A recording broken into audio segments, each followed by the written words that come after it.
जय हिंद दोस्तों। Welcome you all in this platform जिसका मेरा नाम भी होलिस्टिक रखा है। So today we will discuss about part two of the budget video. See sorry for the delay because I was occupied somewhere else. So कोई नहीं, आज discuss करते हैं बची हुई चीज़ों को। So in the last video I have discussed head one of the from the six goals that we are planning to do in the budget, है ना। In this video, we will discuss about the remaining five heads or the remaining five frameworks that the government is planning to do in this budget. ठीक है, so let's start from this. So this is second one is the strengthening the foundation of growth. है ना, that means we are focusing on capital expenditure here. है ना, let's see. NDA government is very much focusing on the capital expenditure. Let's see how. See, in fiscal year 15, we see 2 lakh crore is the capital expenditure. But for the fiscal year 27, 12.2 lakh crore is the public capex or capital expenditure, you could say. So it is around 6 times of the earlier capital expenditure in fiscal year 15. है ना? So this is how government is focusing on it. है ना? Apart from tier 1 cities, government is now currently following the expenditure in tier 2 and tier 3 cities, है ना। Obviously those have the population of more than 5 lakh, है ना। So in tier 2 and tier 3 cities, when the government is focusing through the capital expenditure, that means they are building roads over there, they are building they are building industries over there, है ना। So this helps in better penetration of the GDP contribution, है ना, because there will be better connectivity to the rural areas, and it definitely helps in last mile connectivity or last mile delivery. ठीक है, so this is how government is focusing on it, है ना। तो इसको implement करने के लिए government ने क्या किया है, this setup infrastructure risk guarantee fund.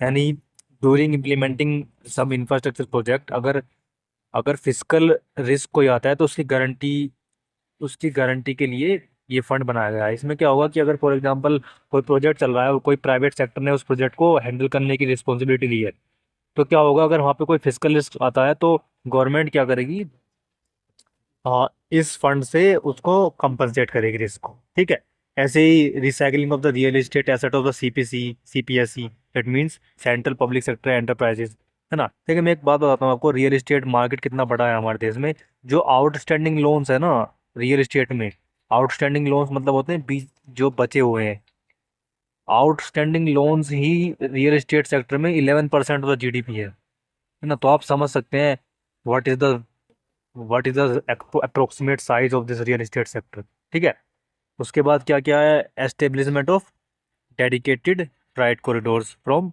Dankuni to in the east और सूरत इन द वेस्ट। सूरत कहाँ है, गुजरात में। डंकुनी कहाँ है, डंकुनी है बेटा कोलकाता में। ठीक है, कोलकाता के अराउंड है डंकुनी, तो वहाँ से इसको कनेक्ट करने हैं, तो डेडिकेटेड फ्राइट कॉरिडोर बना रहे हैं। डेडिकेटेड फ्राइट कॉरिडोर एक्चुअली होते क्या है इसमें, जो इसमें क्या है, जो रेलवेज चलाई जाएंगी तो वो मेनली उनका फोकस होगा फ्राइट को कैरी करना rather than द पैसेंजर्स। ठीक है, सो अंडरस्टैंड इट। ठीक है, और हम क्या कर रहे हैं कनेक्टिविटी के लिए, ऑपरेशनलाइजिंग द 20 न्यू नेशनल वाटरवेज। सो सी, एक प्रोजेक्ट गवर्नमेंट ने स्टार्ट किया था इन 1960s और 1970s आई थिंक। तो उन्होंने क्या किया था कि 111 सैंक्शन वाटरवेज किए थे, उसमें से अभी केवल 26 ऑपरेशनल हैं, which is unfortunate I would say, है ना। तो अब गवर्नमेंट ने क्या किया है इस बजट में, they are focusing on operationalising the 20 new national waterways. ठीक है, उससे क्या होगा, बेटर कनेक्टिविटी हो पाएगी और we are able to better harness the actual transportation potential of our rivers. ठीक है, ऑब्वियसली इकोनॉमिक ग्रोथ होगी, उसकी एम्प्लॉयमेंट बढ़ेगा। ठीक है, तो ये सब कर रहे हैं, और शिप रिपेयर इकोसिस्टम हमने स्टार्ट किया है, और क्या क्या लॉन्च एक कोस्टल कार्गो प्रमोशन स्कीम, है ना। यानी obviously it help in the exports through the ship lines. ठीक है, तो और एक क्या क्या सी प्लेन वीजीएफ, वीजीएफ होता है वायबिलिटी ग्रांट। तो उसमें क्या करते हैं वायबिलिटी ग्रांट में कि अगर कोई भी डिफॉर्मिटीज या कोई भी मेल फंक्शनिंग होती है तो उसको इस फंड से फिर हम वायबिलिटी ग्रांट फंड है, इसको फिर हम कंपनसेट करते हैं उससे, ठीक है। और क्या क्या है देखिए, आप एक चीज़ पढ़ते होंगे बजट के दौरान कि वहाँ पे एक वर्ड आता होगा इफेक्टिव रिवेन्यू डेफिसिट। तो इफेक्टिव रिवेन्यू डेफिसिट क्या हो रहा है, कंटिन्यूसली डिक्लाइन कर रहा है बजट में, यानी इफेक्टिव रिवेन्यू डेफिसिट जो है वो बजट में कंटिन्यूसली डिक्लाइन कर रहा है। क्यों कर रहा है, क्योंकि central government is continuously increasing the state share for the capital assets. जैसे यहाँ पे इन्होंने अभी 2 लाख करोड़ दिया support under the S A S C I मतलब special assistant to state for the capital investment, ठीक है। तो ये ध्यान रखेंगे थोड़ा सा, इसीलिए इफेक्टिव रिवेन्यू डेफिसिट जो है हमारा कम हो रहा है, ठीक है। और पूर्वोदय के लिए हमें फोकस कर रहे हैं, यानी जो हमारा क्या कहते हैं नॉर्थ ईस्ट साइड वाला रीजन है और ईस्टर्न यूपी के अबाव और बिहार वाला रीजन है, वहाँ पे इस पे फोकस कर रहे हैं डेवलपमेंट का। उसके लिए हमने क्या किया, integrated east coast industrial corridor हमने बनाया, ठीक है। सो ऐसे हम क्या कर रहे हैं, strengthening the infrastructure capability of our nation, ठीक है। इसके बाद after that we will proceeding for the ensuring long term energy security and stability. See, as you guys all see that in the current West Asia conflict, the global energy crisis has been occurring at the global level, है ना। So for that, India need to follow the strategic indispensability regarding the energy security and stability, ठीक है। तो उसके लिए government ने क्या किया, सबसे पहले तो जो एक रिन्यूएबल एनर्जी सोर्स को फॉलो करने के लिए हम टेक्निक यूज करते हैं, carbon capture and utilisation and storage बोलते हैं उसको, ठीक हो। तो उसमें क्या करते हैं, जो एटमॉस्फेरिक कार्बन है हमारी उसको हम कैप्चर करते हैं और वहीं से उसको कैप्चरिंग जो करी हुई हमारी कार्बन डाइऑक्साइड है उसको यूटिलाइज करते हैं, है ना। तो इसको बोलते हैं CCUS। इसके लिए 20,000 करोड़ गवर्नमेंट ने आउटले दिया है। उसी की तरह बहुत सारी जो प्रोडक्ट्स है हम इंपोर्ट करते हैं, उस पर गवर्नमेंट ने क्या किया है, BCD हटा दी है। BCD का मतलब होता है बेसिक बेसिक कस्टम ड्यूटी, ठीक है। तो बेसिक कस्टम ड्यूटी जो है गवर्नमेंट ने वो हटा दी है इनसे, ठीक है। तो ऐसे ही आप ये पढ़ लेंगे कि किस किस चीज़ से हटाई है। जैसे यहाँ पे एंटीमोन सोडियम एंटीमोनिएट एक प्रोडक्ट है, उस पे से हटा दी है। ऐसे यहाँ पे manufacturing of lithium ion cell जो है यहाँ से हटा दी है, ठीक है। न्यूक्लियर पावर प्रोजेक्ट के लिए जो जो भी कोई गुड्स इंपोर्ट करने होंगे वहाँ से हटा दिए, ठीक है। तो ये सब पढ़ेंगे, ठीक है। लिथियम आयन सेल का मैं आपको बताऊं, लिथियम आयन सेल जो है, जो ट्रेडिशनल बैटरी है हमारे देश में जो यूज़ होती है, जो ट्रेडिशनल सेल हम यूज़ करते हैं उनसे काफ़ी बेटर है। पर इसमें इशू क्या है, इसमें इशू केवल एक ही चीज़ का है, थर्मल स्टेबिलिटी। थर्मल स्टेबिलिटी जो है लिथियम आयन सेल में वो कम है थोड़ी, है ना। So for that government is also focusing on the sodium ion battery currently, है ना। तो सोडियम आयन बैटरी है हाई चार्ज डेंसिटी। तो हाई चार्ज डेंसिटी से की वजह से क्या है, इनकी थर्मल स्टेबिलिटी बढ़ जाती है, ठीक है। और क्विक चार्जिंग होती है इनकी, क्विक चार्जिंग, ठीक है। तो इसलिए थोड़ी सी बेटर है sodium ion battery than the lithium ion battery, ठीक है। बाकी currently we are focusing on lithium ion battery obviously because of several physical and other raw material related reasons, ठीक है। so this is it. Another one, under the infrastructure we are focusing on cities. As in the economic survey, cities are called as the critical economic infrastructure, ठीक है। तो economic survey ने cities को critical economic infrastructure बोला है। Currently government is focusing on it current, ठीक है। As I early told you that government is focusing on Tier 2 and Tier 3 cities mainly, है ना। Who have the population more than 5 lakh, ठीक है। इसके लिए ग्रोथ कनेक्टर्स हमने बनाया है 7 हाई स्पीड रेल कॉरिडोर। अभी मेरठ में भी अभी एक रिसेंटली इनॉग्रेट हुआ है RRTS करके, ठीक है। तो आप इनको पढ़ लेंगे ये कौन कौन से हाई स्पीड रेल कॉरिडोर्स है हमारे में, ठीक है। इसके बाद जो हमारा we will moving forward towards the third head which is about people centric development. That means we are focusing on the demand or focusing on the need of the people of the nation, ठीक है। तो this is it, है ना। तो what we are doing here is we are building a strong care ecosystem. देखिए इसकी जरूरत क्यों है बिल्डिंग स्ट्रॉन्ग केयर इकोसिस्टम, इसके डुअल फोल्ड इसके इम्पैक्ट है। What are dual fold impact, see India में अराउंड 85% जो केयर वर्कर्स है ना वो फीमेल्स हैं। तो उनकी जो अदर एम्प्लॉयमेंट अपॉर्चुनिटीज हैं वो रिस्ट्रिक्ट हो जाती हैं because of the care work, ठीक है। अपार्ट फ्रॉम दिस क्या होता है, केयर इकोसिस्टम में most of the care ecosystem in our nation is unpaid. That means there is no monetization, there is no monetary benefit when a person is doing a care work. ठीक है, it is considered as a noble profession and unpaid. So that's why government is focusing on building a strong care ecosystem. ठीक है, तो उसमें क्या करेंगे, 1.5 lakh multi skilled care givers को training करेंगे गवर्नमेंट। ठीक है, उसी तरह एसएचसी मार्ट्स बनाएंगे ओब्वियसली एंटरप्रेन्योरशिप स्किल को बढ़ाने के लिए। ठीक है, क्योंकि अब एक चीज़ मैं बताऊंगा जो इस बार गवर्नमेंट ने फोकस किया है इसमें for the public sector development, जो डिसेबल्ड है उनके लिए काफ़ी चीज़ें की हैं। जैसे फॉर एग्जांपल दिव्यांगजन कौशल योजना, इसमें क्या है, skilling, government is planning to provide skill for them. And Divyang Sahara Yojana for the high quality assistive devices, that means ligaments, artificial ligaments, है ना, उसकी रेस्पॉन्सिबिलिटी किसको दी है, अलिम्को को। ठीक है, through R&D and AI integration. ठीक है, so this is how government is focusing on public sector development, है ना। One more critical issue that currently is observing is the mental health issue. For that, government is setting up a NIMHANS. NIMHANS is an institution for the mental wellness, है ना, and also upgrading the national mental health institute in Ranchi and Tezpur.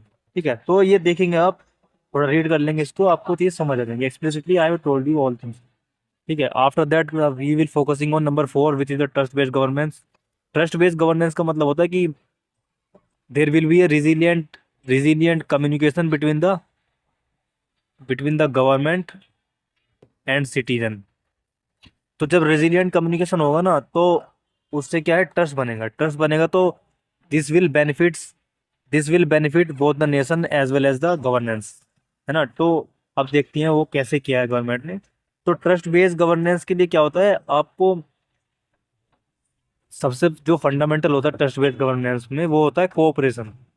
We should be focusing on cooperation rather than the coercive compliance, है ना। जबरदस्ती आप compliance करवाएंगे तो trust खत्म होगा। तो उसके लिए आपको कोऑपरेशन करना होगा विद द सिटीजन्स और provide them incentive to follow the certain things. Let's say, जैसे अभी फॉर एग्जांपल मैं आपको बताऊं तो अब जैसे यहाँ पे एक ड्यूटी डेफरल फैसिलिटी गवर्नमेंट ने प्रोवाइड किया है, Tier 2 और Tier 3 जो ऑथोराइज इकोनॉमिक ऑपरेटर्स हैं, तो उनके लिए ड्यूटी डेफरल फैसिलिटी प्रोवाइड किया है। ड्यूटी डेफरल फैसिलिटी में होता क्या है, देखिए फॉर एग्जांपल आज है मंडे, तो आज किसी कंपनी का इंपोर्ट आने वाला है, कार्गो इंपोर्ट आने वाला है ना। तो और गवर्नमेंट और उस कंपनी के पास क्या है, अभी पेमेंट नहीं है देने के लिए, या ड्यूटी पे करने का अभी उसको उसके पास अलोकेटेड फंड नहीं है, या there can be multiple reason for that. तो ड्यूटी डेफरल फैसिलिटी में क्या होता है, वो मंडे को इंपोर्ट ले ले, कार्गो रिसीव हो जाएगा, बट पेमेंट को वो किसी और दिन, ड्यूटी पेमेंट वो किसी और दिन कर सकता है। ठीक है, तो इसको बोलते हैं ड्यूटी रेफरल फैसिलिटी। ठीक है, तो ड्यूटी रेफरल फैसिलिटी में ये चीज़ आपको मिलती है कि आप रिसीव कर लेंगे कार्गो को जो इंपोर्ट हुआ है, और ड्यूटी को बाद में पे कर देंगे। ठीक है, so this is the thing, है ना। Then we have transformation of custom warehousing framework. ठीक है, ये सब चीज़ें हुई। Extension of validity period for advance ruling binding in custom. ठीक है, तो मेनली क्या है, इंपोर्ट में जो कस्टम ड्यूटी है और जो एक्सपोर्ट प्रमोशन जो है गवर्नमेंट ने फोकस किया उसके लिए, इससे क्या है, ट्रस्ट बढ़ेगा government between the government and the citizens. ठीक है, so this is the thing here, है ना। तो after that we are moving towards the for the framework number 5, ease of doing business and ease of living. ठीक है, अब ease of doing business के लिए ऑब्वियसली ट्रस्ट बेस्ड गवर्नेंस यहाँ पे भी जरूरी है, पर फॉलो कैसे करेंगे इसको, we will discuss that. See here, individual person resident outside India, जो PROI हैं, will be permitted to invest in equity instrument of listed Indian company through PIS। ठीक है, यानी पोर्टफोलियो इन्वेस्टमेंट स्कीम है एक, उसके अंडर इनको अलाउ किया गया है in the equity for the equity investment in nets. ठीक है, देन वी हैव बहुत सारी चीज़ों पर हमने TCS रिड्यूस किया है, TDS को खत्म किया। देखिए आप पढ़ तो इसमें से लेंगे कि किसके लिए हमने रिड्यूस किया है, for what things we have reduce it and for what things we have increase it. But let's understand the difference between TCS and TDS. So first let's start with TCS, यानी tax collection at source, यानी आपका जो tax है ना वो source पे collect हो जा रहा है। यानी फॉर एग्जांपल अगर आप कहीं होटल में चाय पीने गए, है ना, तो आप देखते होंगे बिल में लिखा आता है कि CGST 5%, SGST 5%। तो आपको टोटल बिल देना होता है, यानी आपका जो टैक्स है ना साथ में कलेक्ट हो जा रहा है एट सोर्स। पर TDS में क्या होता है, TDS में होता है कि टैक्स डिडक्शन एट सोर्स। तो TCS में तो जो शॉपकीपर है या जो होटल मैनेजर है जिसके पास आप पे कर रहे हैं, वो टैक्स कलेक्ट कर रहा है और वो गवर्नमेंट को देगा। पर TDS में क्या होता है, आपको जो अमाउंट मिलने वाला है उसका उसके लिए टैक्सेशन जो है वो पहले से डिडक्ट हो जाएगा। जैसे फॉर एग्जांपल आपने ड्रीम इलेवन पे टीम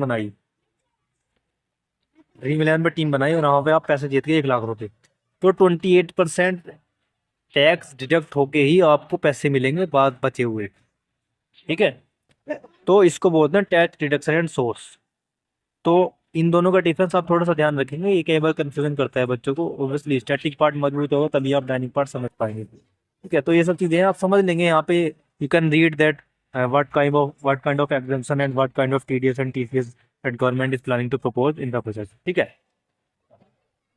ठीक है, तो we are moving towards the last one which is the physical matters. See, government is shifting from coercive compliance, as I already said to you, towards the consolidation credible consolidation की तरफ government focus कर रही है। क्यों कर रही है, उससे क्या होगा कि देखिए, जब हम क्रेडिबल कंसोलिडेशन की बात करते हैं ना तो वहां पर रेस्पॉन्सिबिलिटी आ जाती है गवर्नमेंट के ऊपर। गवर्नमेंट विल बी लायबल और responsible for the rising physical deficit और द फिजिकल कंसोलिडेशन। ठीक है, earlier what the government is doing is earlier what happened is that government uh, government is just focusing on reducing the fiscal deficit rather than focusing on the government debt to GDP ratio. But now what happened is that government is now focusing towards the targeted debt to GDP ratio. ठीक है, targeted debt to GDP ratio पे government focus कर रही है। जैसे कि मैं आपको बताऊं, फिजिकल कंसोलिडेशन में central government will target reaching a debt to GDP ratio of 50 ±1% by 2030 rather than only physical deficit. ठीक है, similarly government has accepted the recommendation of the commission to retain the vertical share of devolution 41%। यानी 15th finance commission में जो हमारा vertical devolution था 41%, वो same रहा है 16 फाइनेंस कमीशन में भी। Obviously there are some things that have been changed in the 16 finance commission, I will discuss them in the later videos.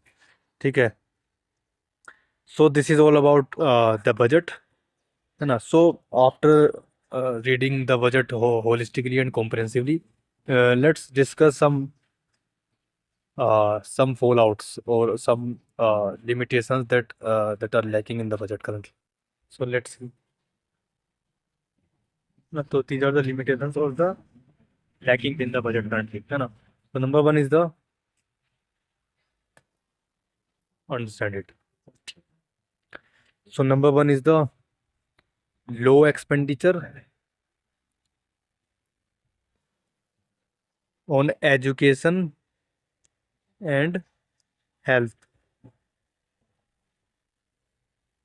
Low expenditure on education and health, है ना। यानी आपने देखा होगा एजुकेशन के लिए we the government has allotted only 1.39 lakh crore and for the health the government has allocated only 1.08 lakh crore, I think. So this is one of the main issue, low expenditure on health and education. Similarly, low expenditure on R&D, and low expenditure of R&D, it is only around 0.64% of the total budgetary expenditure. If we compare it with the other developed nation, it is around 2 to 3% in the OECD nations, है ना। However, in India, it is around 0.64%. ठीक है, so this is the issue. And third one is the absorption capacity. Absorption capacity पर ज़्यादा focus नहीं किया है government ने। तो इससे एब्जॉर्प्शन कैपेसिटी होती क्या है कि let's say for example you are building a You are building good roads, you are building good infrastructure, but people are not trained to harness them efficiently. तो उसको बोलते हैं absorption capacity. This will this will obviously backfire then. This will reduce or dilute the actual efficacy of the expenditure of the government. ठीक है, तो absorption capacity होनी बहुत ज़रूरी है, तभी we are able to better harnessing the potential of our expenditure. ठीक है, तो एब्जॉर्प्शन कैपेसिटी पे फोकस करेंगे। So these are the issues here, है ना। Obviously positives are the whole budget is its positive actually. The government is just providing the allotment or their analysis or the positive things that they can do for the nation in the different fields, you know. So this is all about the budget. Hope you understand this. And if you want to add something, you can comment it in the comment section. है ना। ठीक है, तो आज के लिए इतने रखते हैं भाई। बाकी you take care of yourself. Currently क्या है, even in India, the energy security issue is currently happening because of the stoppage of vessels in the Strait of Hormuz. तो आप थोड़ा सा efficiently यूज़ करेंगे चीज़ों को, so that it will help you in the long run. ठीक है, okay, okay then we are signing off currently. Bye bye, take care.